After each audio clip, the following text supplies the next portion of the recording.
এতিয়ালৈকে তেনেকুৱা ৰিটাৰ্ণ নিয়া কথাটো কোৱা নাই, যিহেতু মানুহবিলাকে বিভিন্ন কথা কৈ আছে। মুখ্যমন্ত্ৰী ডাঙৰীয়াই এই কথাটো কৈছে যে বিভিন্ন জায়গাত ইণ্ডাষ্ট্ৰিটো মানুহবিলাকে আমন্ত্ৰণ কৰি আছে, বিচাৰি আছে, কাৰণ এটা ইণ্ডাষ্ট্ৰি অহা মানে ইকনমিক ডেভেলপমেণ্ট। আজি আমি দেখিছোঁ ভাৰতত যিখিনি ৰাজ্যত ইণ্ডাষ্ট্ৰি আছে সেই সকলে ৰেভিনিউ সাৰপ্লাছ ষ্টেট হয়। আজি বেলেগ নহয়, আমাৰ ওচৰত যিবিলাক ঝাৰখণ্ড আছে তাত বহুত ডাঙৰ ডাঙৰ ইণ্ডাষ্ট্ৰি আছে, যিবিলাক হাৰিয়ানা বা বিভিন্ন ষ্টেটবিলাক তেখেতসকলে ৰেভিনিউ সাৰপ্লাছ ষ্টেট হয়।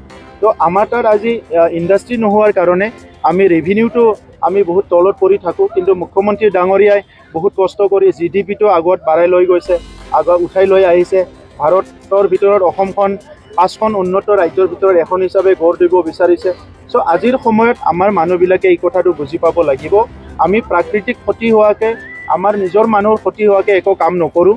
ময়ো নিজে বহুত বছৰ সংগ্ৰাম কৰি আহিছোঁ, মোৰ ইমান সাহস নাই বা ইমান হিম্মত নাই যে কোনোবা বড়ো মানুহৰ মাটি কাঢ়ি ইণ্ডাষ্ট্ৰি বনাবলৈ দিম, এই চিন্তাধাৰা মোৰ নাই। বা কোনোবা বড়োই নহয়, যি কি নহওক মানুহৰে তাৰ মানৱতাটো মানে দূৰত থৈ পেলাই কিবা এটা কাম কৰিম, সেইটো মোৰ মানসিকতাত নাই। গতিকে আজি ছ'চিয়েল মিডিয়াত বিভিন্ন কথাবিলাক বিভিন্নজনে কৈছে, যিসকলে আৰামছে 4 লাখ টকা দৰমহা লৈ, 3 লাখ টকা দৰমহা লৈ চাকৰি কৰি আছে, এই মানুহবিলাকো বিভিন্ন কমেণ্ট কৰিছে। যিবিলাকে AC ৰুমত বহি পেলাই আৰামছে চাকৰি কৰি দৰমহা লৈ আছে, সেইসকলে আজি আমাৰ নিবনুৱা যুৱ যুৱতীসকল যে গোৱাত গৈ পেলাই, ক'ৰবাত গৈ পেলাই ছিকিউৰিটি গাৰ্ড হৈ পেলাই বা বিভিন্ন কাম কৰি, লোহা ইণ্ডাষ্ট্ৰিত কাম কৰি কিমান কষ্ট কৰি আছে, সেইবিলাক তেখেতসকলে বুজি নাপায়। তো সেইকাৰণে আজি মই চবকে অনুৰোধ কৰিছোঁ যে এই কথাটো যাতে চবেই বুজিবলৈ চেষ্টা কৰে আৰু ইণ্ডাষ্ট্ৰিটো স্থাপন কৰিবলৈ সকলো যাতে সহযোগ কৰে। এতিয়ালৈকে তেনেকুৱা ৰিটাৰ্ণ নিয়া কথাটো কোৱা নাই, যিহেতু মানুহবিলাকে বিভিন্ন কথা কৈ আছে। মুখ্যমন্ত্ৰী ডাঙৰীয়াই এই কথাটো কৈছে যে বিভিন্ন জায়গাত ইণ্ডাষ্ট্ৰিটো মানুহবিলাকে আমন্ত্ৰণ কৰি আছে, বিচাৰি আছে, কাৰণ এটা ইণ্ডাষ্ট্ৰি অহা মানে ইকনমিক ডেভেলপমেণ্ট। আজি আমি দেখিছোঁ ভাৰতত যিখিনি ৰাজ্যত ইণ্ডাষ্ট্ৰি আছে সেই সকলে ৰেভিনিউ সাৰপ্লাছ ষ্টেট হয়। আজি বেলেগ নহয়, আমাৰ ওচৰত যিবিলাক ঝাৰখণ্ড আছে তাত বহুত ডাঙৰ ডাঙৰ ইণ্ডাষ্ট্ৰি আছে, যিবিলাক হাৰিয়ানা বা বিভিন্ন ষ্টেটবিলাক তেখেতসকলে ৰেভিনিউ সাৰপ্লাছ ষ্টেট হয়। তো আমাৰ তাত আজি ইণ্ডাষ্ট্ৰি নোহোৱাৰ কাৰণে আমি ৰেভিনিউটো আমি বহুত তলত পৰি থাকোঁ, কিন্তু মুখ্যমন্ত্ৰী ডাঙৰীয়াই বহুত কষ্ট কৰি GDP-টো আগত বাঢ়াই লৈ গৈছে, আগত উঠাই লৈ আহিছে। ভাৰতৰ ভিতৰত অসমখন 5খন উন্নত ৰাজ্যৰ ভিতৰত এখন হিচাপে গঢ় দিব বিচাৰিছে।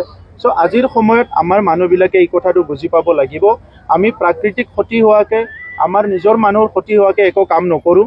ময়ো নিজে বহুত বছৰ সংগ্ৰাম কৰি আহিছোঁ, মোৰ ইমান সাহস নাই বা ইমান হিম্মত নাই যে কোনোবা বড়ো মানুহৰ মাটি কাঢ়ি ইণ্ডাষ্ট্ৰি বনাবলৈ দিম, এই চিন্তাধাৰা মোৰ নাই। বা কোনোবা বড়োই নহয়, যি কি নহওক মানুহৰে তাৰ মানৱতাটো মানে দূৰত থৈ পেলাই কিবা এটা কাম কৰিম, সেইটো মোৰ মানসিকতাত নাই। গতিকে আজি ছ'চিয়েল মিডিয়াত বিভিন্ন কথাবিলাক বিভিন্নজনে কৈছে, যিসকলে আৰামছে 4 লাখ টকা দৰমহা লৈ, 3 লাখ টকা দৰমহা লৈ চাকৰি কৰি আছে, এই মানুহবিলাকো বিভিন্ন কমেণ্ট কৰিছে। যিবিলাকে AC ৰুমত বহি পেলাই আৰামছে চাকৰি কৰি দৰমহা লৈ আছে, সেইসকলে আজি আমাৰ নিবনুৱা যুৱ যুৱতীসকল যে গোৱাত গৈ পেলাই, ক'ৰবাত গৈ পেলাই ছিকিউৰিটি গাৰ্ড হৈ পেলাই বা বিভিন্ন কাম কৰি, লোহা ইণ্ডাষ্ট্ৰিত কাম কৰি কিমান কষ্ট কৰি আছে, সেইবিলাক তেখেতসকলে বুজি নাপায়। তো সেইকাৰণে আজি মই চবকে অনুৰোধ কৰিছোঁ যে এই কথাটো যাতে চবেই বুজিবলৈ চেষ্টা কৰে আৰু ইণ্ডাষ্ট্ৰিটো স্থাপন কৰিবলৈ সকলো যাতে সহযোগ কৰে।